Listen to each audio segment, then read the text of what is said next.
नमस्कार बच्चों, उसी कविता का आखिरी पद्यांश बचा हुआ है। अभी कहा जाता है उस कथा का आखिरी हिस्सा जो बूढ़ी नानी सदियों से सुना रही दुनिया के तमाम बच्चों को। अभी आती है एक बस अंतरिक्ष के पार की दुनिया से लाएगी बचे हुए लोगों की खबर। नहीं, यह सबसे कठिन समय नहीं। तो यहाँ कवित्री बतलाना चाह रही है कि अभी भी कहा जाता है उस कहानी का आखिरी हिस्सा, मतलब अभी भी वही समय है जो प्राचीन काल से चला आ रहा है।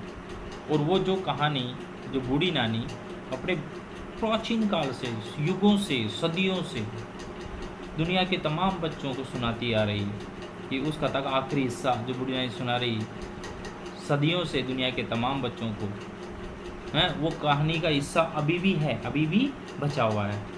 तो क्या कर रही है यहाँ पर कवित्री कहना चाहती है कि नानी जो दुनिया के तमाम बच्चों को युगों से कहानियाँ सुनाती आ रही है, उस कहानी का आखिरी हिस्सा मतलब वो महत्वपूर्ण शिक्षाप्रद हिस्सा अभी भी वह है, अभी भी बचा हुआ है।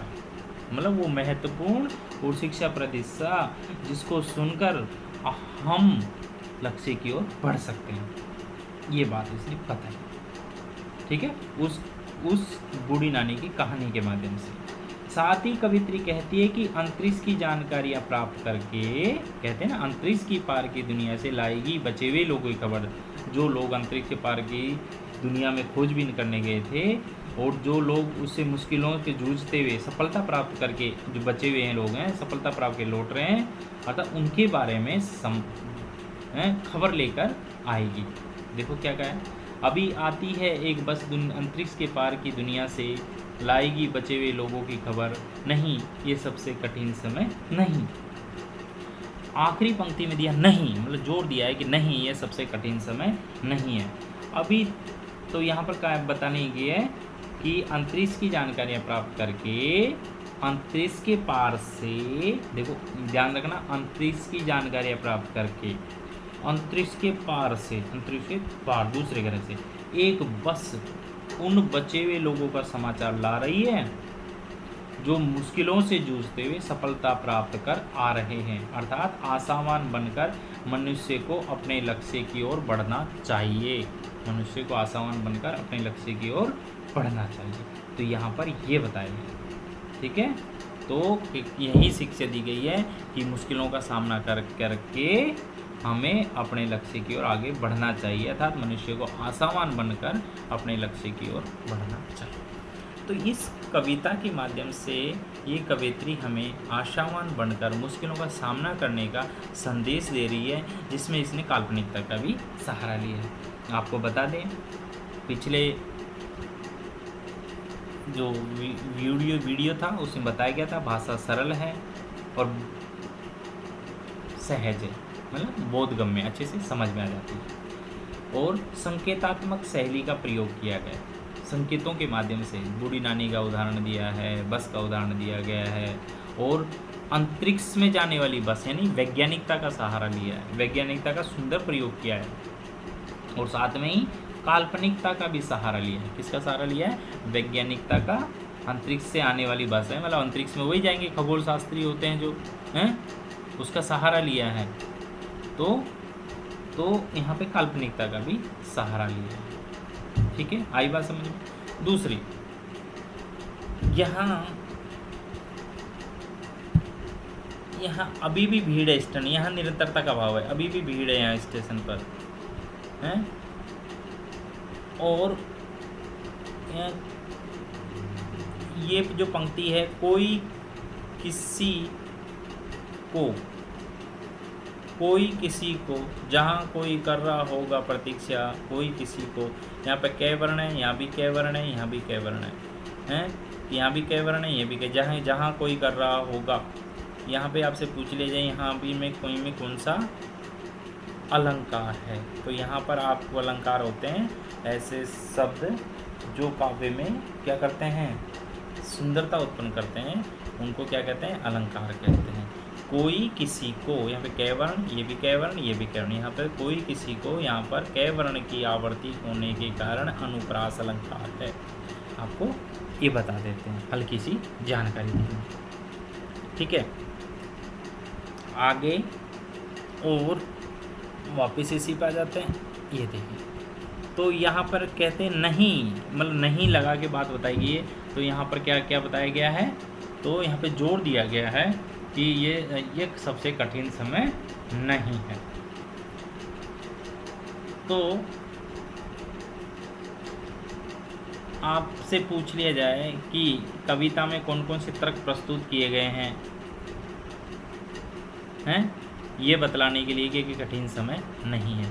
एक तो आपको चिड़िया की चोंच वाला उदाहरण देना पड़ेगा, दूसरा पेड़ से गिरती हुई पत्ती को थामने वाला उदाहरण देना पड़ेगा, एक रेलगाड़ी अभी भी गंतव्य से जाती है, अभी भी घर में कोई किसी का प्रतीक्षा कर रहा है, नानी की कहानी का महत्वपूर्ण हिस्सा अभी भी बाकी है, अभी भी एक बस अंतरिक्ष पार की दुनिया में जाने वाले बच्चे लोगों को खबर लेकर आएगी। ये जो 6 तर्क हैं, इन तर्क के आधार पर ये कहा गया है कि अभी कठिन समय नहीं है, सभी कार्य हो रहे हैं, इसलिए अपने जो निश्चित मार्ग है उस पर बढ़ते समय सोचो मत, विचार मत करो, तुम आगे बढ़ो और सफलता प्राप्त करो। ठीक है, अब आपको एक बार बता देते हैं कि जब भी घर से स्कूल जाते हो और कोई आपकी प्रतीक्षा कर रहा होता है, सूरज डूबने का समय भी आपको खेल के मैदान से घर लौट चलने की सूचना देता है। घर में कोई आपकी प्रतीक्षा कर रहा है। जब आप स्कूल जाते हैं, घर से स्कूल जाते हैं तो कोई आपकी प्रतीक्षा कर रहा होता है, और सूरज डूबने का समय भी आपको खेल के मैदान से, आप खेलने चले जाते हैं मैदान से, घर में सूचना देता है। घर में कोई आपकी प्रतीक्षा कर रहा होता है।